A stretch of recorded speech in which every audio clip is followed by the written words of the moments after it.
আসসালামু আলাইকুম, আমি আপনাদের সাথে আছি হানিফ। তো আজকে দেখাবো একটি কন্ট্রোলারের মক্সপ্যাড সমস্যা হলে কিভাবে পাল্টাবেন বা এটা কি সমস্যা হয়েছিল এটাও দেখাবো। মক্সপ্যাডটা খুলে নেই। তো খুলতে খুলতে বলতেছি যে যারা পেজ থেকে দেখছেন পেজটি ফলো দিয়ে রাখবেন, যারা ইতিমধ্যে পেজটি ফলো দিয়েছেন অসংখ্য ধন্যবাদ। এই যে মক্সপ্যাডটি পুড়ে গেছে, এই যে মক্সপ্যাডটি পুড়ে গেছে। এখন আমরা অন্য একটি মক্সপ্যাড লাগাবো। মক্সপ্যাডটি পুড়ে গেছে, এটি সুই দিয়ে ছিদ্র করে নিচ্ছি।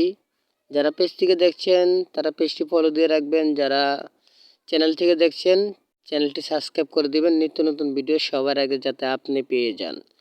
আর যারা সাবস্ক্রাইব করে রেখেছেন তাদেরকে অসংখ্য ধন্যবাদ, যারা পেজটি ফলো করে রেখেছেন তাদেরকে অসংখ্য ধন্যবাদ। এই যে একটি মক্সপ্যাড নিলাম ভালো, এই মক্সপ্যাডটি লাগাবো। আর যেই মক্সপ্যাডটি খুলেছিলাম এটি হচ্ছে এই মক্সপ্যাড। এই মক্সপ্যাডটি চেঞ্জ করে এখন এই মক্সপ্যাডটি লাগাবো। তো দেখতে থাকুন লাগাই কিভাবে। তো মক্সপ্যাড মাপ দেওয়ার জন্য প্রথমত এই যে বডিতে ধরবেন আর দুই সাইডে ধরবেন। মক্সপ্যাড ভালো থাকলে মিটারে ভালো থাকবে, আমি মিটারে একটু আগে দিচ্ছি। এই যে ভালো থাকলে এখানে ভালো শু করবে, কোনো দিকে কাটা লড়বে না।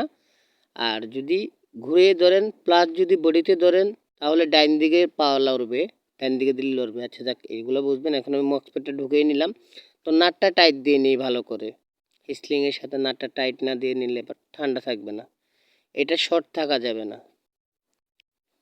এটা হচ্ছে সুডো 48 ভোল্ট কন্ট্রোলার, তো এটা শর্ট থাকা যাবে না। এটার ভিতরে সেপারেট পেপার দেওয়া আছে, বড়গুলো ডাইরেক্ট দেওয়া। এখন আমি সোল্ডার করে দিচ্ছি, খুব ক্লিয়ার করে সোল্ডার করতে হবে। এটা একটার সাথে একটা যাতে না লাগে, আর খুব সুন্দরভাবে সোল্ডারিং হতে হবে, লুজ কালেকশন যাতে না থাকে। লুজ কালেকশন থাকলে কন্ট্রোলারটি আবার সমস্যা হতে পারে।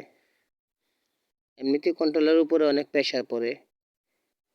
শহরে ভালো আছে, গ্রাম অঞ্চলে কন্ট্রোলারের উপরে অনেক প্রেশার পড়ে। আর ছোট গাড়ি তো এগুলো তো অনেক লোড নিয়ে আনে।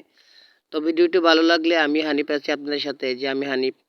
তো সাবস্ক্রাইব করে দিবেন, শেয়ার করে অন্যকে দেখার সুযোগ করবেন। যারা ইতিমধ্যে ফলো দিয়েছেন তাদেরকে অসংখ্য ধন্যবাদ।